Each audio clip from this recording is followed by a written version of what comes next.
Hi, I'm Adam Reese. I hope that we are live. Tonight is Ask Me Anything. So questions will pop up in here and I'll answer them. I think we're live now. Facebook getting a little glitchy here. Anyway, so I'm going to be on here for about minutes and I'll answer questions later too. So if you're watching this, if you're team replay, go ahead and put hashtag team replay down at the bottom and then ask your question. But if you don't know me, I'm Adam Reese and I've been working at Grit Gym since 2010 and been doing this since 2007. I wrote the book Coax the Gain. If you're interested in learning more about my history and a little bit about why I got into this and how we do what we do at Grit Gym, this would be a great place to start. There's a lot of stuff about specialty foam rolling, joint health, strength conditioning, some nutrition stuff. Definitely grab a copy of that. You can grab it in the link below. But what we did here, we just took like a survey for some questions that we got from the staff and from clients at Grit, and then just anybody in general that was on in the emails, and they wrote us back. And I'm just going to answer some of the questions that they had, but please ask your questions below. Anyway, okay, so let's get into it. First question is deadlift trap bar or barbell? So do I like which one is better? Which version is better? If you're going to deadlift, should you use a trap bar or a barbell? Um, this is a question that pops up every now and then. It's kind of one of those power lifter esque questions that is kind of interesting. I don't really have a particular hardcore opinion on this. I think it's a little bit like the question, if you only had one exercise, what would you do? The reality is you don't just have one exercise. You have a bunch of different exercises and it would depend on the person. So if it's 85-year-old grandma and she's she's got some shoulder issues, maybe I pick some kind of farmer's walk for her to do, some kind of heavy carry. If But maybe she could do a sled push. If we've got 55-year-old male that stands on his feet all day long. Maybe we've got a different exercise there. So anyway, trap bar deadlift or barbell deadlift, I think that depends on the person. Are you a competitive power lifter? If you're a competitive power lifter, then you're going to have to use the barbell. It's just your sport. I mean, that would be like telling a quarterback, is it better to train with a baseball or to better train with a football? Well, he uses a football in his sport, so he should use a football to train, right? And the same thing goes, are you just going for general strength and health? Then why would you ever use a barbell? The trap bar is more safe. You're much less likely to hurt your low back because you're 4 more inches off the ground. Your shoulder and your is in a better position because your hand is neutral. You have um, the grace or the forgiveness of that knee sliding forward a little bit that you don't have with the barbell that can really solve a lot of problems. Now, it's not to say that the trap bar doesn't have its drawbacks too, because it doesn't have that natural stopping point that you push your hips into when you get up to the top. That kind of creates like a little like maybe 1 inch glute bridge up there at the top. So there are pros and cons to each, but it kind of depends on the person. It depends on the low back. It depends on the hip. It depends on the height of the individual. There's a lot of things that would have to be taken into account there to figure out if a trap bar is better for certain people or a barbell is better for certain people. But one of those is pretty easy. If you're a powerlifter, you're going to be using a barbell. So two, if I sign up, okay. So this is from somebody who's thinking about, if I sign up, am I locked into long-term contracts at Grit? To be completely upfront, we tried this a while back where we had long-term contracts as an option that were a little bit less expensive, and I hated it. I just shouldn't say hate, but I just felt really disingenuous, and it just didn't feel right. So we just got rid of all of them, and our we don't have any contracts. You sign up for 1 week at a time, essentially, because people were canceling for a month to go on vacation for a week. That sucks, right? So this way, you can start and stop. You can work out right up to the day of your vacation, go on your vacation, pause for a week, and then come back and and hit it right away. So no, we do not do any long-term contracts. You can start and stop at any point in time. And if you hated being at Grit Gym, why would we want you here? I mean, that even gets into like, we don't even have like, I just really believe in being absolutely upfront with any kind of monetary exchange. So, like, I really despise these businesses that charge you in the back end without being upfront that they're going to, that it costs money for the thing. It'd be like Costco being like, oh, those samples cost something. It's just so silly to me that some of these businesses do this. Like, they hide it. It's just, there's no initiation fee. There's nothing hidden. Everything is upfront. We want to be as open and clear as absolutely possible.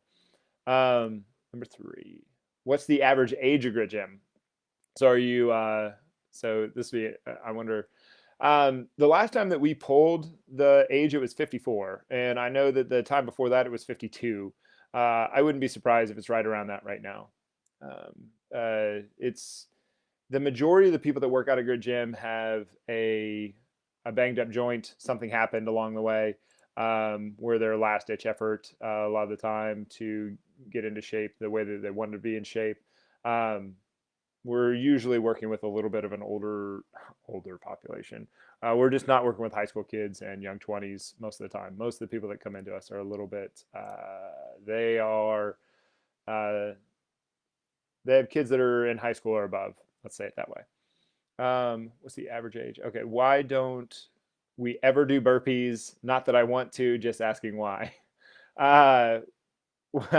Well, we don't ever do burpees. There's actually the only burpee that's ever been done. There's a page of that in the Cooks Again. So the only burpee that has ever been done at Grit Gym was done by Tori so that she could demonstrate what a burpee looked like, so that we could take photos to put in here, so that I didn't have to explain what a burpee was. I could just show people in a video or in a photo in here. So no, we don't do burpees because mostly, I mean, just to answer your question with another question, but have you ever seen a good burpee, like a really technically sound, pretty, they kept their trunk in good position, they alternated their legs when they did the little lunge thing up at the end? It's one of those things that you're just going to end up with a lot of issues, and it's a super lame way to get your heart rate up. I mean, if that's what I think that that's what most people are going for when they throw a burpee into a workout. They're just trying to crank the heart rate up for a little bit. Well, there's plenty of different ways. I mean, you have a plethora of other exercises that you could potentially use for any given person. And I really don't think that if we're considering that your number one priority is to make sure that you're not getting hurt while you're training, and then your second priority is to make sure that you're becoming more resilient to injury outside of exercise, and then your third priority is get to the goal, well, then we're probably not using a burpee is definitely not an exercise that is the least dangerous thing in the world. There's just all different kinds of ways to do it. We could use the sled. We could use a dual action bike. We could, to raise your heart rate, that is. We could jump rope. We could do squats in place. There's your heart rate. I mean, do 5 squats, just body weight, and take your heart rate, your resting heart rate. Take your heart rate, and I bet you it goes something like it starts at 60, and by the time you're done with 5 reps, it's above 100. It just doesn't take much to get your heart rate up. And so burpees are just extremely unnecessary, and I don't know. Everybody hates them too. Like, I don't know. Maybe you've met somebody who loves burpees, but I just don't see the return on investment. Can you find more time in the day? So this is one of the questions that we actually went over in our mindset meeting that we do every Friday at Grit with the staff. And this is one of those things. Do I have a piece of paper close by? So one of the things that we talk about at Grit on a fairly regular basis, because everybody's dealing with the same 24 hours, right? We all have the same 24 hours in a day. And you could sit there and you could be like, you know what? If I just had 2 more hours, if it was 26 hours in the day, everything would be so much better. Well, that's fine. You could think that way, but you're going to end up wanting 32 hours in the day, and then 34, and then 36, and then 40. And you're going to be like, man, I just don't have enough time with 40 hours in the day. I need more time, right? So I really think on some level it comes down to more of a focus thing. And part of the reason I say that is because I think we've all been in this situation, right? Where we're we have 6 hours to do a thing, and uh, we procrastinate into the last 15 minutes, and then we get that pressure to get it done, and it hits us, and then we hammer that thing and still get it done in that 15 minutes. Well, it could have been done in the first 15 minutes of that 6 hours, or in the last 15 minutes of that 6 hours. Didn't really matter. So what was the difference during that 6 hours? You had 6 hours to do the thing, but you got it done in 15 minutes. That 15 minutes could have happened at any point in that time. So was it really a matter of time, or was it more a matter of focus? So, but this is what we go over. So if you say that speed, I'll just do that. Speed equals distance divided by time, right? So we have it like that. Speed equals distance divided by time. Well, then we can figure out that time equals speed divided time equals distance divided by speed. My bad, I did that backwards, right? So most people are putting their focus on the time side of the equation, right? They're like, how do I get more time? How do I get more time? How do I get more time? But you don't really get to add more time to your day. We all get the same 24 hours. If we flip that perspective over to the other side, where we do have some control, we can decide how fast we go and the distance that we go with that speed. And if we can do that, now we have some influence over the time that we have. It's just a different way of looking at it. And a lot of people want to think, oh, okay, so I can go 100 miles an hour, and I can go a factor of 100 for speed and a factor of 1 for distance. It's like, okay, but you went really fast, nowhere. You were going nowhere fast. What I think the true genius of looking at this from a physicist standpoint is it's the amount of distance you go. The further you go and the slower that you take to get there, the more time that you actually have. So you want to go, like, how slow can you take your time, or how slow can you go, and how far can you increase your distance, and then you have more of a chance. Have you ever been in one of those conversations that seemed like it lasted 3 hours in a good way, but really it was only like 30 minutes, and you were just like, wow, we got so much done in that time? Those conversations usually slow down. They're very, very slow pace. You're really engaged with the other person, and you're learning from each other, and you're thinking through what's being said. So I would encourage you to look at it from a standpoint of focus. How do I get more time? Well, how do you get more focused on the thing that you're actually working on, so that you can do that one thing and then move on to the next and think through how to get that one thing done. And then use the physicist. Time equals speed divided by, or distance divided by speed. Because I don't know. I don't think you're going to find more time in your day. All right. What do you guys do to stay motivated?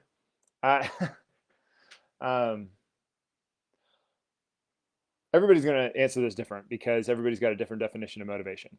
I don't use the word motivated. It's not a thing. I do, like, why would you subordinate yourself to motivation? I'm not going to go work out unless I'm motivated, is basically what people are saying when they say, I need to be motivated to go work out, right? So what's the point? I'm just going to go work out. I don't need to be motivated to go work out. I don't need a motive. I need to just do the thing. I need, whatever you want to call it. Whether you want to call it discipline, whether you want to call it focus, whether you want to call it a decision, I don't think it really matters. I think that it might be beneficial to take the word motivation and just remove it from your vocabulary. Same with confidence. It's like, I don't need motivation to go do the thing. The thing might be scary, but I can do the thing if I slow down and I think my way through it, and I just keep showing up over and over and over again, right? Like I bet you that there's, in the last 5 years, I bet you there's like 4 workouts that I was like, man, I really feel like going for a workout. But I work out, but I still get my workout in, right? And it's the same, and it can be the same thing for you. I'm not like, that's not like a special thing. I realize that fitness people tend to be a little on the crazy side, because they're like, well, don't you know that you should just work out every day? But like, and that other people kind of need something pushing them along. But at the same time, I would highly encourage you to just get rid of the word motivation in your vocabulary, because it can be, in my experience anyway, working with clients, is it's just a way for them to impede their own progress. They're like, well, I'm just not motivated. It's like, well, for one, are you not motivated or you're not focused? How are we defining this word motivation? And are you just using it to as like, well, if I was motivated, I would. It's like, all right, well, why don't you just do it anyway? You don't need to be motivated to go work out. If you read a lot of very successful people's biographies, most of them say some version of succeeding in spite of the lack of motivation. So I would strongly encourage you to think through the idea that maybe motivation isn't necessary for success. Why is it so easy to gain fat and so hard to lose it? I actually thought this was going to go a different direction. I saw this meme the other day that was something about, what did it say? Uh, I wish it was, I wish something was as easy as getting fat or something like that. And I thought it was hilarious. So, well, adipose tissue, which is what we call fat, that's whether it's subcutaneous or it's visceral. So it's like the around your organs or underneath your skin.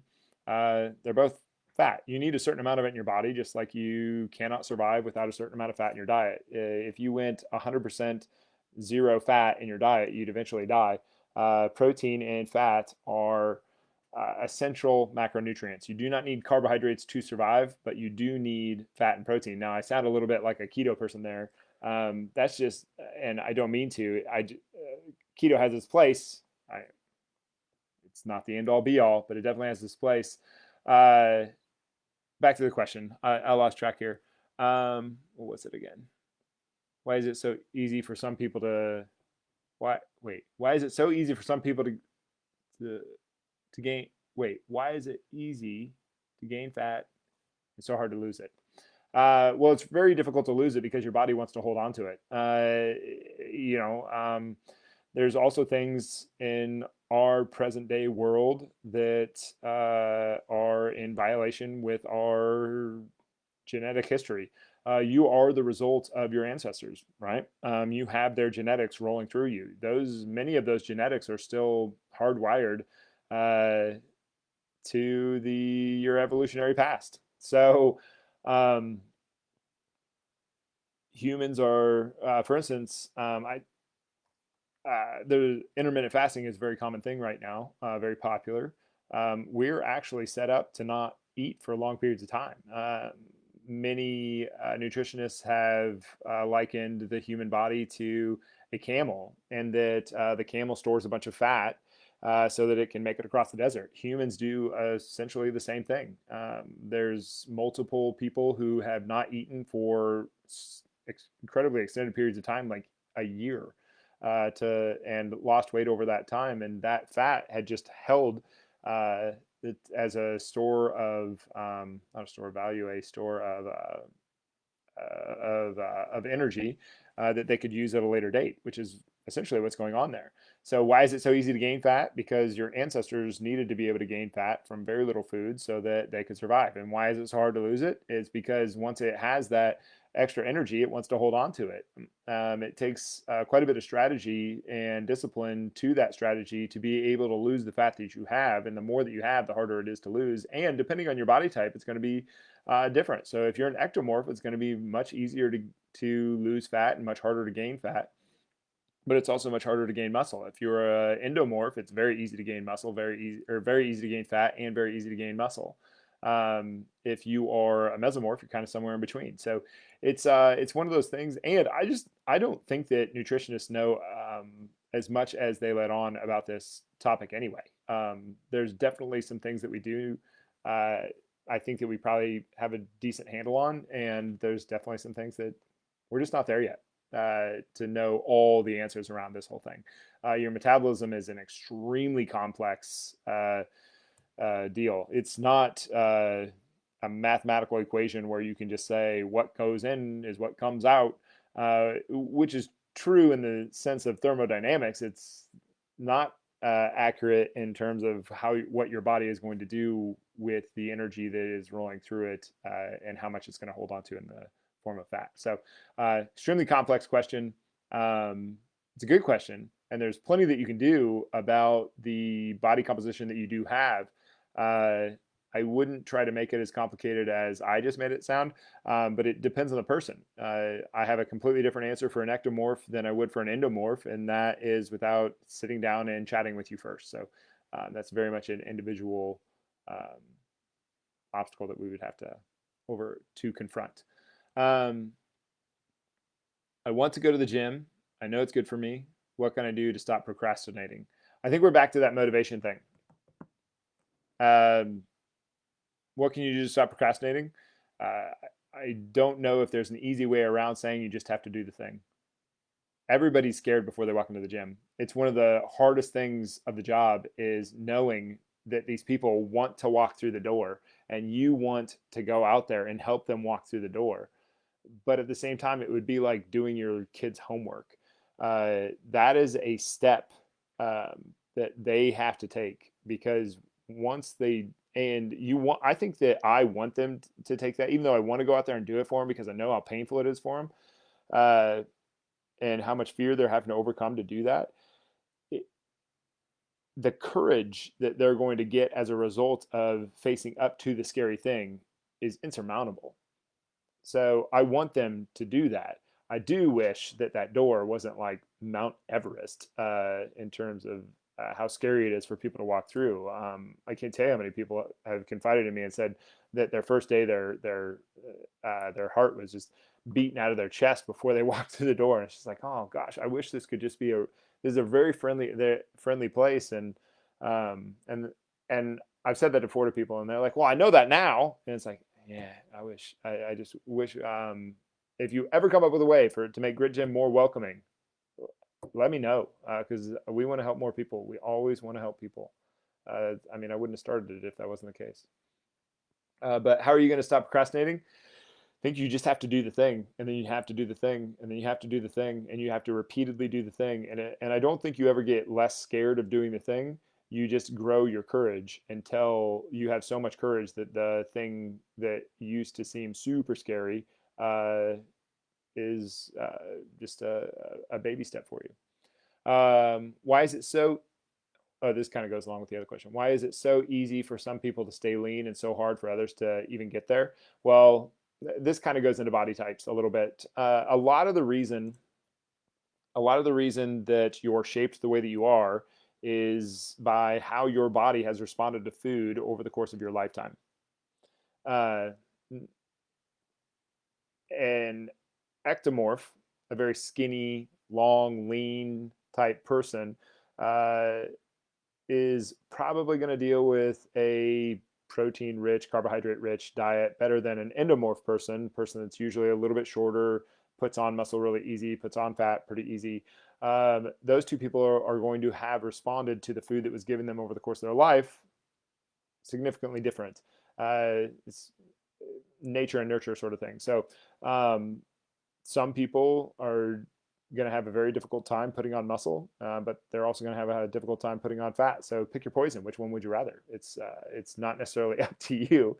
It's your parents and the luck of the draw, and what do we call it? The genetic lottery pool. So it's just one of those things that some people do have it a little bit easier than others. It's not to say that you can't overcome the obstacles that you are going to be presented with. There's plenty of endomorphs out there that have 6-packs and 8-packs. And there's plenty of ectomorphs out there that have become, huge bodybuilders and done great things. So it's not like you can't overcome whatever the thing is. And that's even if you would want to do that. So I don't know. But if you're just going for general health, there are some very clear things that we can do. And most of those, I really think like probably 80% of what you would need, you already know. Like, don't tell me that you don't know that an apple is probably better than a donut. I think if we asked 1,000 people, almost 1,000 would say that the apple is better uh, from a nutrition perspective than a donut at this time.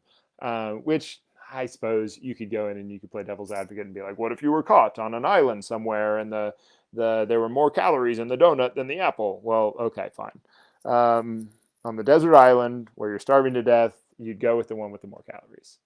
But anyway, okay. Let's get back to this. Okay, I'm 65 and the doctor said my testosterone levels are low, parentheses 400. Is there anything I can do? This is a really interesting question. And this has been something I've been looking into for well over 10 years. When did I start studying this stuff? It was before Grit Gym. It was when this was a rabbit hole. I'm a super obsessive person, and this was a rabbit hole that I just like, I could not get out of for the longest time. But it's a little freaky, and it's really great that now this is actually becoming more mainstream. Um, males Male testosterone rates are plummeting, and sperm counts are also plummeting, and infertility is skyrocketing, and it's fairly concerning, right? This is something that a lot of medical doctors just really don't have a lot of experience with, we'll call it.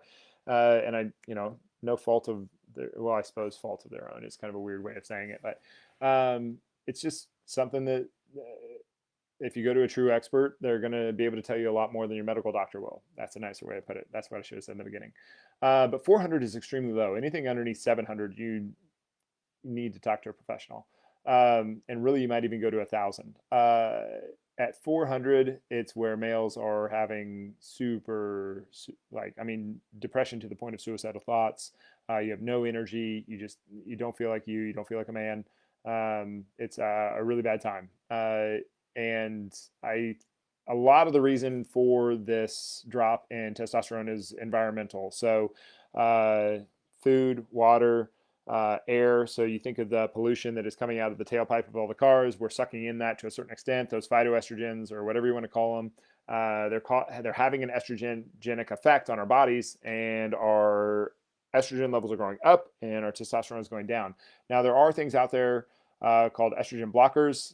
These are silly. You do, like, as a male, you want estrogen going through your body, just like as a female, you want a certain amount of testosterone going through your body. It's really silly not to have it, but you can do certain things, like you can stop drinking water out of a plastic container. You can stop warming up your food out of a plastic container. Those are the two big culprits: storage and heating. You can also filter your water with a nice filter. You want to look into that. I think LifeStraw is a decent one. I think that's the one that we went with. It's been a little bit since I looked at the brand on, so I looked up all these.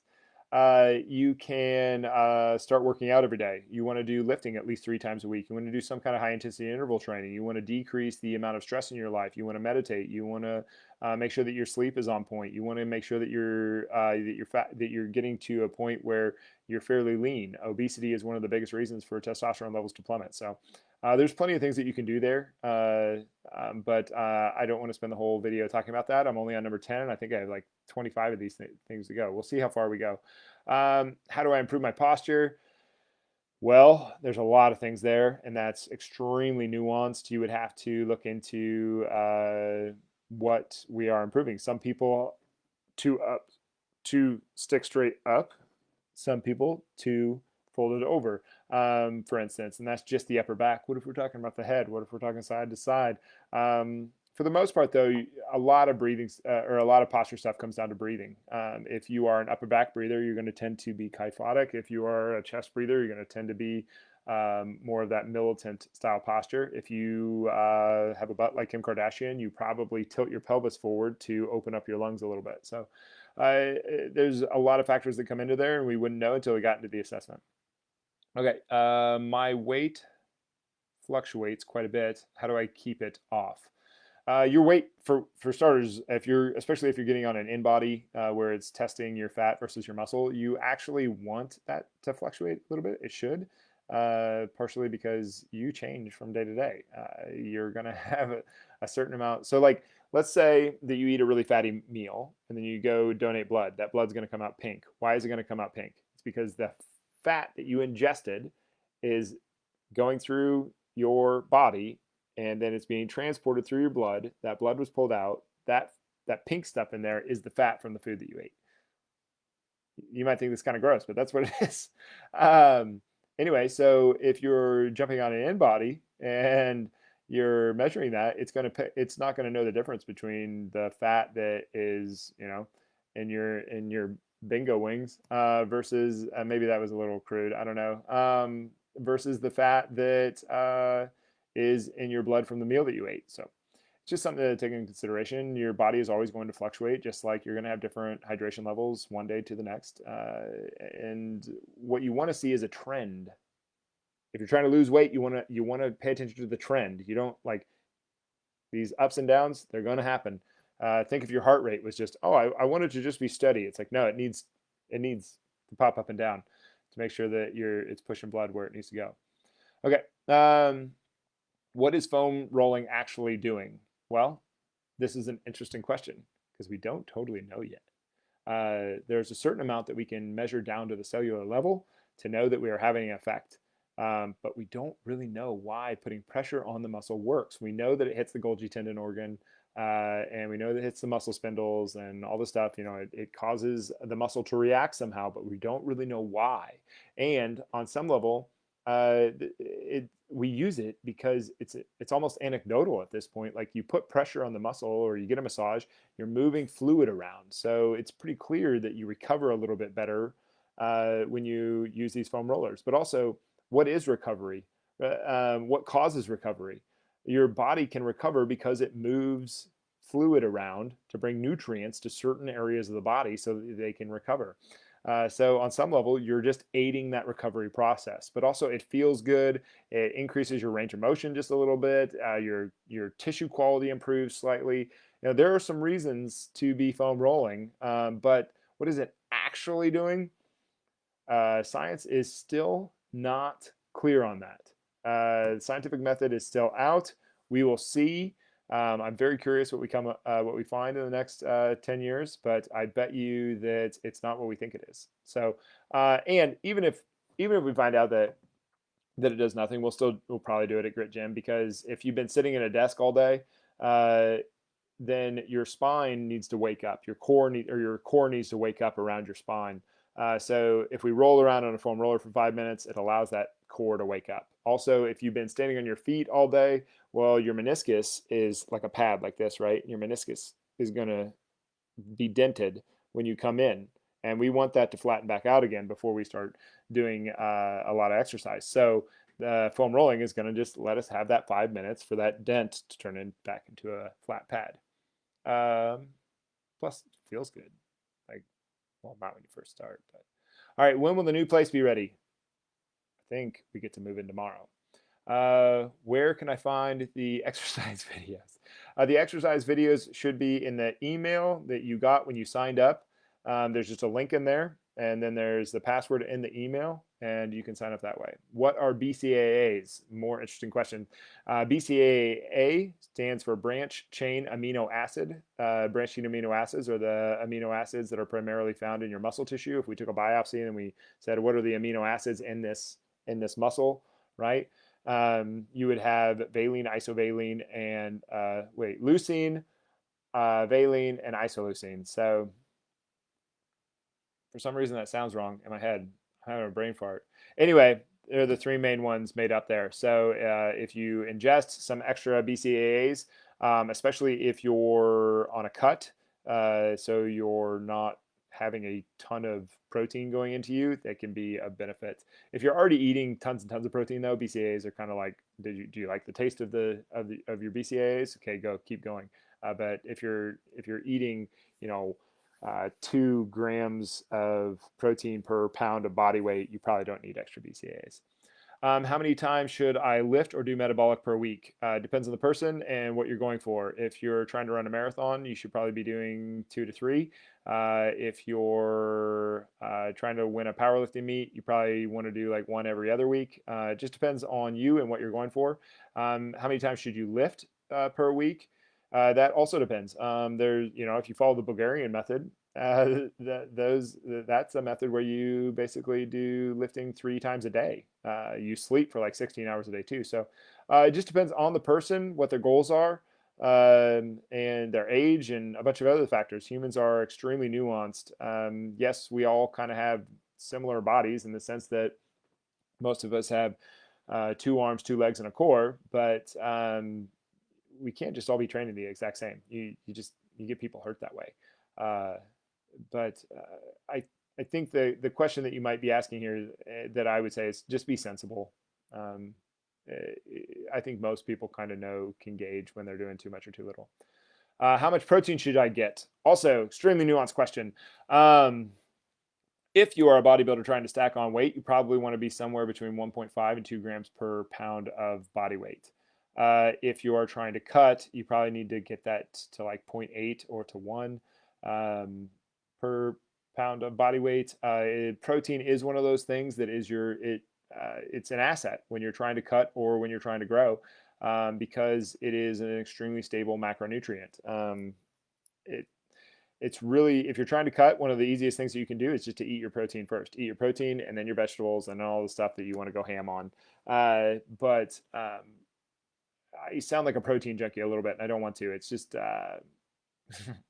um, it's just your most stable macronutrient, and it's satiating, so it's very useful. It's an asset. We want to use it, and it gets demonized and for the silliest reasons. But how much protein you should get? Nuanced question. Depends on you. If you're in a cut, please do not stop. Do not cut protein as your first macronutrient to look at.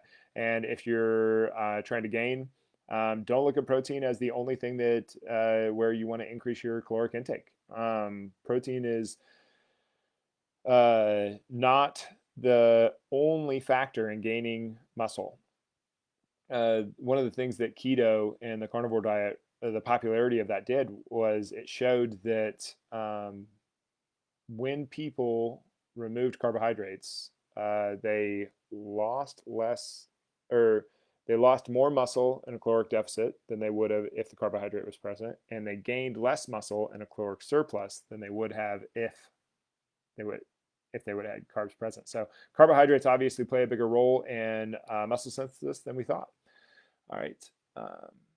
Should I do more cardio or weight training? Depends on what you're going for. I should probably just leave that one there.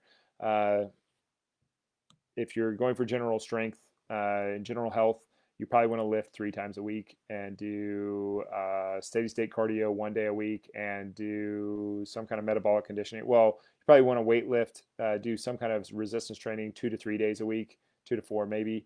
If you're going just general health, like you're 63 years old and you just want to play with your grandkids, 2 to 4 days a week of strength training, 1 to 3 days a week of metabolic type work, high intensity interval training, and keep it under like 15 minutes. And then 1 day a week of steady state cardio would be absolutely fine. You could be at the minimum of that range or the maximum of that range. What you wouldn't want to do is just go nuts 7 days a week. It's one of those situations where you definitely want to talk to a professional. Come chat with us. The strategy session is completely free. We'll sit down and we'll get a plan together, and we'll help you out as best we can. You could pick up the book, Cook's Gain, if you wanted to, and that question I think gets answered pretty thoroughly in there with more time than I have right now. How often should I work out? I guess we just did that one, didn't we? When are we moving? Tomorrow. Should I do intermittent fasting? Oh my gosh, I got to get out of here, guys. Okay, we're going to finish this one in a minute 15. Should I do intermittent fasting? Interesting thing about intermittent fasting, it seems to work better for males than it works for females. Don't know why. Kind of cool. Testosterone is a weird deal, if it even comes down to the testosterone. But there's 2 ways that I think the intermittent fasting really has can be used as a tool. One is unconscious eating. If you just decide that you're not going to eat until 7 p.m. and you notice yourself like grabbing stuff and putting it in your mouth, you're like, oh my gosh, I didn't even realize how often I was just eating unconsciously, and it brings that into your self-awareness. Then you can change this mental state. The other way is to increase your insulin sensitivity. Insulin sensitivity is a very good thing. So it's probably a good idea to fast maybe 1 day a week or to a certain time every day. I do think that people take way too much. Like it's almost like, oh, if I just shrink my window to 3 hours, I can eat as hedonistically as I possibly want to. And it's like, please don't do that. So I didn't, 3, 2, 1, and I missed my time. But intermittent fasting is one of those amazing things. If you are male, you definitely want to be doing some kind of intermittent fasting because it was one of the ways that you can increase your testosterone. It's as far as your metabolic processes, though, there are some things that you want to do here. Like, for instance, when you break the fast, you probably want to avoid super insoluble fiber, or like really high insoluble fibers, like salads, and fast digesting proteins. So something that could be very easy is just eggs and bacon and some oatmeal. That way you're getting the soluble fiber that's going to go really slow. You're not eating anything spicy on an empty tube. You won't like it. And it'll just be better off that way. But I'm a minute over. That's the Q&A. We'll keep doing these. I think we're going to try to do these every Friday, and hopefully you guys get something out of it. But you can come on here and you can ask us questions, and we can, try to provide some information as best we can. But anyway, I think we'll do these Friday at 6:30, or my bad, 5:30, and we'll go from there. But anyway, this is the first one. You guys can let me know if it went well in the comments below. And if you're curious about how we do everything at GoodGym, go ahead and grab a copy of Coax the Gain and let me know how it goes. There's a lot of information in here I got my first strength and conditioning book in 1997, and I've been studying this stuff ever since. So it's all packed in here so far. Anyway, thanks for being here, guys. Really appreciate it. We'll see you next Friday.